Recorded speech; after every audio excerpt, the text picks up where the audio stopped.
दोस्तों नमस्कार, आप सभी का स्वागत है वनडे एग्जाम स्टडी की लाइव क्लास में। जल्दी से आप लोग फटाफट से लाइव आ जाइए और कमेंट करके बताइए ऑडियो वीडियो आपको ठीक से मिल रहा है। स्टार्ट करेंगे पर्यावरण का कुछ इंपॉर्टेंट पहला चैप्टर परिवार, जिससे प्रश्न हर बार आता है आपकी परीक्षा में। तो वीडियो को शुरुआत से अंत तक देखिएगा। चैनल पर न्यू आए हैं सब्सक्राइब करके बेल आइकन को ऑन करें। नोट्स प्राप्त करने के लिए आपकी स्क्रीन पे ऊपर व्हाट्सएप नंबर चल रहा है। आज से एक नया कोर्स स्टार्ट हो रहा है, तो उसमें भी आप अपना एडमिशन ले सकते हैं। चलिए शुरू करते हैं। दोस्तों नमस्कार, आप सभी का स्वागत है वनडे एग्जाम स्टडी की लाइव क्लास में। और यहाँ पे कुछ इंपॉर्टेंट पहले पॉइंट्स होंगे। परिवार चैप्टर जो है आपका पर्यावरण का, उसके बाद उससे संबंधित कुछ क्वेश्चंस होंगे। तो वीडियो को शुरुआत से अंत तक देखिएगा, एक तरीके से रिवीजन हो जाएगा आपका और कुछ ऐसे पॉइंट्स को आप जानेंगे जो हो सकता है आपने इससे पहले ना पढ़ा हो। जैसे पहला पॉइंट आपके सामने क्या लिखा हुआ है कि केरल में नायरों के संयुक्त परिवार को तारवाई कहते हैं। ठीक है, तो आपसे प्रश्न बना सकता है, कैसे भी ऑप्शन में दे देगा कि क्वेश्चन दे देगा कि केरल में नायरों के संयुक्त परिवार को क्या कहते हैं। ऑप्शन दे देगा एकल परिवार, संयुक्त परिवार, मिश्रित परिवार, तारवाई। तो आपने तारवाई अगर पहले नहीं सुना है तो आप उत्तर नहीं कर पाएंगे, तो इसको नोट कर लीजिएगा। दूसरी चीज ये है, ऐसे भी क्वेश्चन बना सकता है कि जब हम एक परिवार को एक समूह के रूप में लेते हैं तो उसको क्या कहते हैं। उसमें भी ऑप्शन दे देगा संयुक्त परिवार, मिश्रित परिवार, कैसे भी दे सकता है। तो आपको ध्यान रखना, उसको हम क्या कहते हैं, समाज कहते हैं। जब हम एक परिवार को एक समूह के रूप में मान लेते हैं, समूह की बात जब आ जाए तो क्या होगा, उसको क्या कहेंगे, हम समाज कहेंगे। आगे बढ़ते हैं अगले पॉइंट पे। डेविस ने क्या कहा, ये परिभाषा है परिवार के संबंध में। अगर आपसे पूछ ले कि परिवार फैक्ट्रियां हैं जो मानव व्यक्तियों को उत्पादित करती हैं, ये कथन किसका है, तो ये कथन है डेविस महोदय का। इन्होंने कहा था कि परिवार फैक्ट्रियां हैं। कितनी अभद्र बात है, लेकिन ठीक है, कहा है तो आपको बस एक लाइन में पढ़ना है। नाभिक या एकाकी परिवार विश्व के सभी समाजों में पाए जाते हैं। मतलब एकाकी परिवार जो है विश्व के सभी समाजों में पाए जाते हैं। मार्क्स का क्या कथन था परिवार के बारे में कि सारे असंतोष का स्रोत परिवार है। मतलब जो भी इंसान है परेशान रहता है, संतोष नहीं होता, असंतोष होता है, उसका रीजन है परिवार। क्योंकि परिवार में आप रहेंगे तो भाई परिवार की आवश्यकताओं की पूर्ति करनी पड़ेगी। कहीं ना कहीं सभी को बैलेंस करने के लिए आप जो है क्या होंगे, परेशान रहेंगे आवश्यकताओं की पूर्ति के लिए। तो असंतोष का स्रोत परिवार किसने कहा, मार्क्स ने कहा। एक नंबर में परिभाषा आपसे पूछी जाती है। आश्रय क्या है, तो जिस जगह पर जीव रहते हैं उस जगह को आश्रय कहा जाता है। अलग अलग जीवों का आश्रय अलग अलग होता है। कुछ जीव अपना आश्रय बना लेते हैं जैसे पक्षी, कुछ जीव नहीं बना पाते जैसे बंदर, तो डाल डाल पात पात वाली, मतलब जंगल में घूमा करते हैं। कुछ जीव मनुष्य के घरों में रहते हैं, कुछ जीव जंगल में, कुछ जीव पेड़ पर रहते हैं, कुछ जीव जमीन पर, तो कुछ उसके नीचे। घर मनुष्य का आश्रय आप सभी जानते हैं। आश्रय दो प्रकार का होता है, स्थायी आश्रय जिसमें कोई जीव या मनुष्य स्थायी रूप से रहता है, जैसे घर मनुष्य का स्थायी आश्रय है। इसी प्रकार से अस्थायी, तो आश्रय अस्थायी वह होता है जिसमें जीव या मनुष्य कुछ समय के लिए रहे, जैसे चिड़ियाघर जीवों के लिए क्या है, अस्थायी आश्रय है। टेंट मनुष्य का अस्थायी आश्रम है। ठीक है, अगला पॉइंट है यहाँ पे, मनुष्यों के घरों का रूप समय के साथ बदलता है। कभी कभी मनुष्य कच्चा, तो मिट्टी का घर, कभी कभी पक्का, ईंटों का घर बनाता है। ठीक है, घर का निर्माण निम्नलिखित कारकों पर निर्भर करता है। कैसे, आप सभी जानते हैं, भौगोलिक स्थिति। पहाड़ी अगर घर है तो इस तरीके से घर आपको बनाना पड़ेगा, है ना। वायु, जलवायु मैटर करती है कि कहां पे ज्यादा बारिश होती है, कम बारिश होती है, पानी की कमी है या अधिकता है, उसी हिसाब से आप घर का निर्माण करते हैं। ठीक है, और इस तरीके से आपको यह भी देखना है कि जहां पे आप घर बनाना चाह रहे हैं वहां पे अच्छा ईंट मिल पा रहा है, मोरंग मिल पा रही, सीमेंट मिल पा रही कि नहीं। अर्थात जिन चीजों से घर बनाया जा रहा है वह चीजें वहां पे उचित मात्रा में है या फिर नहीं है, तो इन चीजों को अभी फर्क पड़ता है। और सामाजिक स्थिति, भाई जैसा घर होगा, अगर आप अमीर गरीब ये अलग की बात है, फिर भी अगर आप आर्थिक रूप से मजबूत है तो आप भाई घर में टाइल लगवाएंगे, वरना ऐसे ही कहेंगे कि बस काम चलाऊ बन जाए। तो मिट्टी के घर गांव में पाए जाते हैं, आप सभी जानते हैं। मिट्टी के घर उन जगहों पर भी पाए जाते हैं जहां गर्मी ज्यादा पड़ती है, जैसे राजस्थान। खास बात क्या है कि जो दीवारें होती हैं मोटी होती है ताकि गर्मी अंदर न जा सके, और घरों की छतें झाड़ियां या छप्पर की बनी होती हैं। ठीक है, और इसमें क्वेश्चन यहां से बना है कि छत में नीम या कीकर की लकड़ी का भी प्रयोग किया जाता है ताकि क्या हो, मतलब कीड़े ना लगे, कीड़े मकोड़े ना लगे। आगे बढ़ते हैं अगले पॉइंट की तरफ। लीपा जाता है, जो मिट्टी के होते हैं आप सभी जानते हैं। कीड़ा ना आए फर्श को, इसीलिए गोबर से लीपा जाता है। ठीक है, और भूसा भी मिलाया जाता है, क्यों, ताकि मिट्टी मजबूत बनी रहे। बात करें अगर बांस या लकड़ी के घर, तो जहां ज्यादा बारिश होती है वहां पे ये घर बनाए जाते हैं। ये जमीन में, जैसे असम में, ये जमीन में 10-12 फुट ऊंचे बांस के मजबूत खंभों पर बनाए जाते हैं ताकि बाढ़ आने पर कोई नुकसान ना हो। जैसे असम है, यहाँ पे आपने देखा, इससे एनसीईआरटी में क्वेश्चन भी आया था हाल ही में। पत्थर या लकड़ी के घर, ये पहाड़ी इलाकों में क्वेश्चन पूछ सकता है कि पत्थर या लकड़ी के घर किन इलाकों में बनाए जाते हैं, तो पहाड़ी इलाकों में बनाए जाते हैं। इन इलाकों में बारिश भी होती है और बर्फ भी पड़ती है, दोनों चीजें हैं। कुछ और पॉइंट्स हैं यहाँ पे। घरों की जो छत है वो ढलवा होती ताकि बारिश का पानी या बर्फ नीचे गिर जाए। कहीं कहीं छत समतल भी होती है। पत्थर के घर पर चूने की पुताई होती है ताकि कीड़े ना आए, और ये घर 1 मंजिल होते हैं या फिर 2 मंजिले। लद्दाख के लोग अपने घर की निचली मंजिल का सामान या जीव रखने के लिए उपयोग करते हैं। लद्दाख के लोग अपने घरों की छतों का उपयोग फसल, सब्जी आदि सुखाने, मतलब छत पे जो है ज्यादातर देखे होंगे अगर आप कहीं मूवीज में या पिक्स में, तो छत पे फसल सब्जी सुखाने के लिए, मिर्चा वगैरह है, देखा होगा आपने। ठीक है, इस प्रकार घर जो है जम्मू कश्मीर, हिमाचल प्रदेश आदि में भी पाए जाते हैं। यहां से कुछ खास नहीं है, आगे बढ़ते हैं। बर्फ, यहां से क्वेश्चन पूछा जा सकता है। इग्लू क्या है, तो बर्फ के घर जो होते हैं उनको इग्लू कहा जाता है। ये बर्फीली क्षेत्रों में पाए जाते हैं। ये बर्फ के टुकड़ों को जोड़कर बनाए जाते हैं और एस्किमो शिकारियों का अस्थायी निवास होता है ये। तो अगर आपसे क्वेश्चन पूछ ले एस्किमो शिकारियों का अस्थायी निवास क्या है, तो बर्फ के घर इग्लू। ये गुंबद के आकार का होता है, इसका प्रवेश द्वार बहुत छोटा होता है। क्वेश्चन पूछ लेगा कि इग्लू का आकार कैसा होता है, ध्यान रखिएगा, अभी क्वेश्चन कराएंगे तब आपका टेस्ट होगा कि आप कितने प्रश्नों का आंसर दे पाते हैं। गुंबद का आकार होता है इनका और प्रवेश द्वार बहुत छोटा होता है ताकि बर्फीली हवा अंदर ना जा सके। हाउस बोट क्या है, तो ये लकड़ी का घर होता है जो हमेशा पानी में रहता है। ठीक है, इस घर में लकड़ी पर खूबसूरत नक्काशी भी पाई जाती है, 80 फुट तक लंबे हो सकते हैं। कश्मीर के हाउस बोटों की छतों पर लकड़ी की नक्काशी पाई जाती है जिसे खत्मबंद कहा जाता है। हाउस बोट कहां पाए जाते हैं, तो मुख्यतः कश्मीर और केरल में पाए जाते हैं। पॉइंट टू पॉइंट चीजों को नोट करते चलिएगा, और ये पर्यटकों के लिए होते हैं। डोंगी क्या है, कश्मीर में पाए जाने वाले नक्काशी रहित, ध्यान दीजिएगा, नक्काशी रहित जो है घर, उनको हम हाउस बोट कहते हैं। इसमें वहां के स्थानीय लोग रहते हैं। इसमें अलग अलग कमरे होते हैं। टेंट आप सभी जानते होंगे, अस्थायी है, जहां पे जरूरत हुई लगा लिया। ठीक है, आगे बढ़ते हैं। टेंट कहीं कहीं पे कपड़े के, कहीं कहीं पे प्लास्टिक के, इस तरीके के बनते हैं। पर्वतारोहियों के टेंट 2 तह वाली प्लास्टिक सीट से बने होते हैं ताकि ठंड ना लगे। लद्दाख के चाकंबा चांगपा जनजाति के लोग याक के बालों, यहां पे इंपॉर्टेंट पॉइंट है, इससे प्रश्न आपसे बन सकता है कि लद्दाख की कुछ एक जनजाति है जिसका नाम है चांगपा, वहां के लोग याक के बालों की पट्टियों से टेंट बनाते हैं जिसे रेबो कहते हैं। तो क्वेश्चन पूछा जा सकता है रेबो क्या है, ध्यान रखिएगा। ठीक है, परिवार टॉपिक छोटा लगता है लेकिन यहां से भी अच्छे अच्छे क्वेश्चंस बनाए जा सकते हैं। हवेली आप सभी ने देखा होगा कहीं ना कहीं मूवीज में। तो इनका निर्माण राजा महाराजा जमींदार के द्वारा पहले होता था, अब इतना चलन नहीं है, तो बंगले बनते हैं। तो इनमें कई सारे कमरे होते हैं।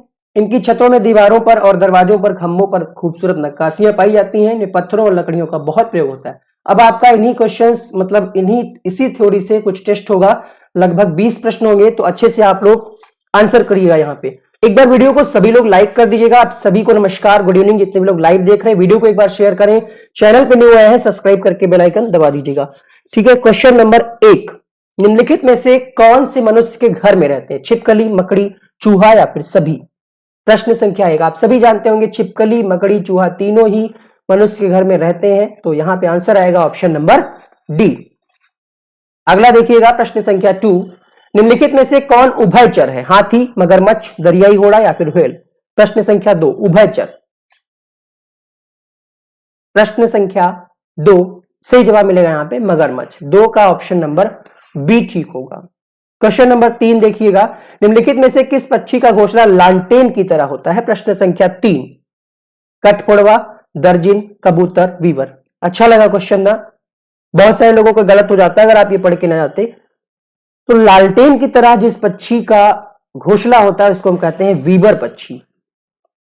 मोर के बारे में आपको बताना है कि ये अपना घोंसला नहीं बनाता, पत्थरों के बीच अपना घोंसला बनाता है। अपना घोंसला झाड़ियों में बनाता है या फिर पेड़ की नीचे डालियों पर, या फिर अपना घोंसला जमीन को खोद कर बनाता है। प्रश्न संख्या 4 के लिए उत्तर करें। बिल्कुल, बहुत सारे लोगों का सही आ रहा है आंसर क्वेश्चन नंबर 4 के लिए। 4 के लिए बिल्कुल ठीक है। यहाँ पे जितने भी लोग सी ऑप्शन के साथ जा रहे हैं, अपना घोंसला झाड़ियों में बनाता है या फिर पेड़ की नीची डालियों पर, खोद करके नहीं बनाते, तो ये गलत हो जाएगा। प्रश्न संख्या 5, सबसे ऊंचे पेड़ पर घोंसला कौन बनाता है? सबसे ऊंचे पेड़ की बात है यहां पे। प्रश्न संख्या 5, क्वेश्चन नंबर 5, चील, कौवा, कबूतर, कलचिड़ी। तो प्रश्न संख्या 5 डाल की बात नहीं है, आंसर आएगा यहां पे चील। अगला प्रश्न देखिएगा, क्वेश्चन नंबर 6। प्रश्न संख्या 6 देखें आप सभी लोग। कैसा लगा वीडियो अभी तक जो आपने पढ़ा? थोड़ा सा फास्ट एक तरीके से रिवीजन कराया है आपका, लेकिन कुछ नई चीजें आपको मिली हो तो शेयर करिएगा इस वीडियो को हर स्टूडेंट्स तक जो भी तैयारी कर रहे हो यूपी टेट या सी टेट की। आगे बढ़ते हैं अगले प्रश्न की तरफ।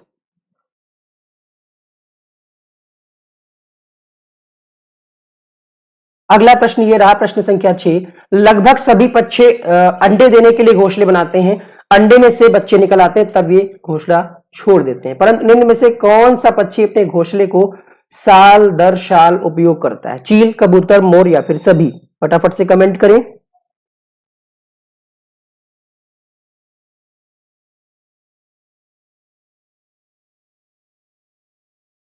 बिल्कुल ठीक है, प्रश्न संख्या 6 सही जवाब मिलेगा आपको यहां पे क्या?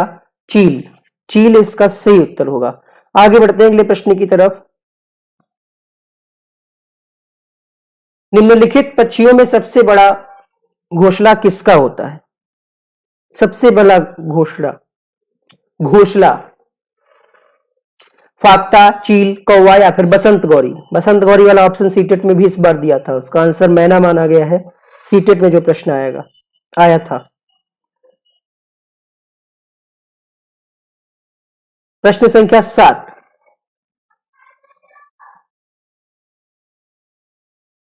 सही जवाब मिलेगा आपको प्रश्न संख्या 7 के लिए चील। चील यहां बी ऑप्शन ठीक है। अगला देखिएगा, प्रश्न संख्या 8,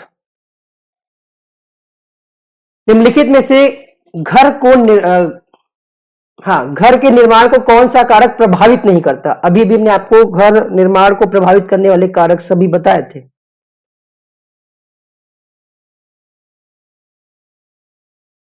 बिल्कुल ठीक है, सभी प्रभावित करते हैं। प्रश्न संख्या 8 सही जवाब मिलेगा।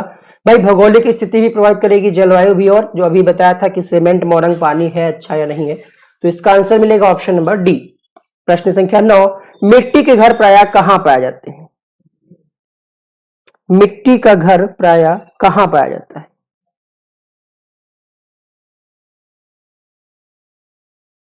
प्रश्न संख्या 9 के लिए सही जवाब होगा ऑप्शन नंबर सी, दोनों जगह, गांवों में और जहां ज्यादा गर्मी हो। जो आप लोग इस क्वेश्चन के लिए परेशान हैं, ये वाला क्वेश्चन जो है इसको हम बता दें आपको, जब आपसे पूछे कि सबसे ऊंचे पेड़ पर, तब आपका आंसर क्या होगा? चील।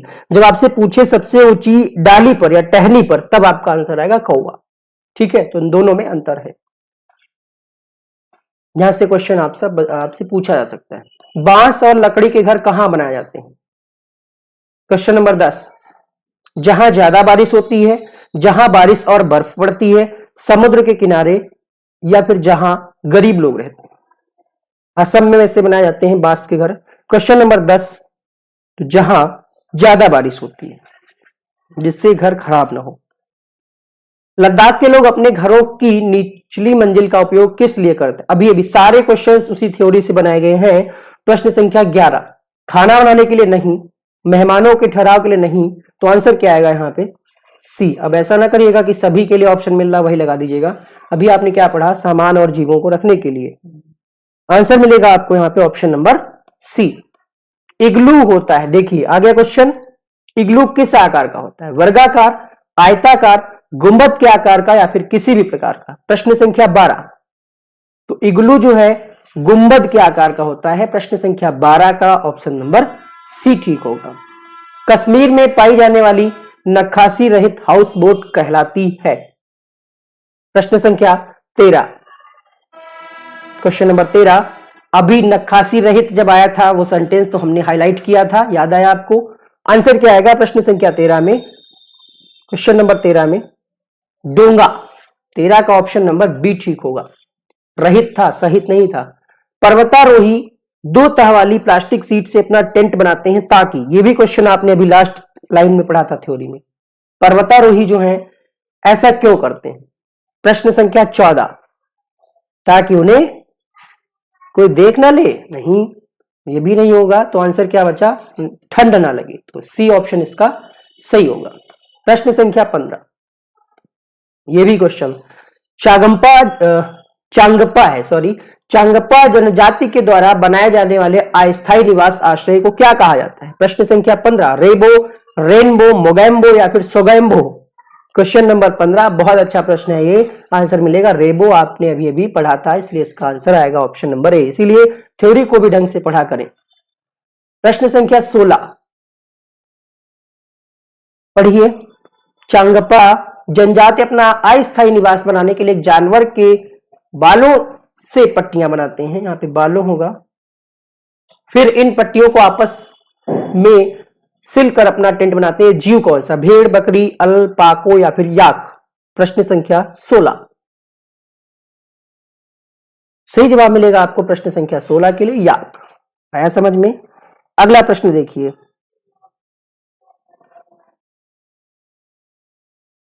खत्म बंद क्या है? टेंटों का उखाड़ना, लकड़ी की नक्काशी, पत्थर की नक्काशी या फिर इनमें से कोई नहीं। प्रश्न संख्या 17 मोस्ट इंपॉर्टेंट, खत्म बंद क्या है? सभी को पर्याप्त समय मिल रहा है रिप्लाई करने का, लाइक शेयर करते रहिएगा, अच्छा लगेगा हमें और अधिक लोगों तक पहुंच बनेगी वीडियो की, इसीलिए सभी लोग लाइक और शेयर करें। न्यू है चैनल पे, पहली बार इस वीडियो को देख रहे हैं, सब्सक्राइब करें। प्रीवियस क्लासेज के सारे लिंक आपको नीचे डिस्क्रिप्शन बॉक्स में, ऊपर आई बटन में, हर जगह आपको मिल जाएंगे। तो प्रश्न संख्या 17 सही जवाब मिलेगा आपको प्रश्न संख्या 17 के लिए, लकड़ी की नक्काशी को खत्म बंद कहा जाता है। प्रश्न संख्या 18 मिट्टी के फर्श को गोबर से क्यों लीपा जाता है? बहुत बार ये प्रश्न सीटेट में रिपीट हुआ अलग अलग तरीके से। चिकना ही, खुशबू नहीं, गोबर नहीं, तो ताकि कीड़े ना आए। आंसर आएगा इसका option number C. Question number 19 आपकी स्क्रीन पे, जंतु जगत का जनक कौन है? जंतु जगत का जनक कौन है? प्रश्न संख्या 19, थियोफ्रेस्टस, अरस्तु, चार्ल्स डार्विन, कैरोलस लिनियस। ऐसे ही प्रश्न आपको यूपी टेट, सुपर टेट में मिलते हैं देखने को। प्रीवियस ईयर के पेपर को उठा करके देख लीजिए कि बहुत सारे लोग कहने लगते हैं इतने आसान प्रश्न नहीं आते हैं, जिनकी तैयारी बहुत अच्छी उनको आसान लगने लगता है। प्रश्न संख्या 19 सही जवाब मिलेगा अरस्तु। जंतुओं के वर्गीकरण का सबसे पहले प्रयास जो है अरस्तु ने किया था। ग्रीक वैज्ञानिक है, फादर ऑफ जूलॉजी कहा जाता है, ठीक है, तो ये एक बात हुई। प्रश्न संख्या 20, यहां पे कुछ वीडियो का लिंक आ रहा होगा, उसको आप क्लिक करके देख सकते हैं। उस पर जब आप क्लिक करेंगे तो प्ले हो जाएगा, साथ ही साथ दूसरे चैनल का लोगो भी दिख रहा होगा, सुपर टेट एग्जाम स्टडी। जब आप उस पर क्लिक करेंगे तो वो भी आपको लिख के आएगा कि सब्सक्राइब करें, तो उस पर भी वीडियो अपलोड हुए हैं, सब्सक्राइब करके उसको भी ऑन कर दीजिएगा बेल आइकन। क्वेश्चन नंबर 20 आपके लिए रहेगा होमवर्क, इसका उत्तर आप सभी लोग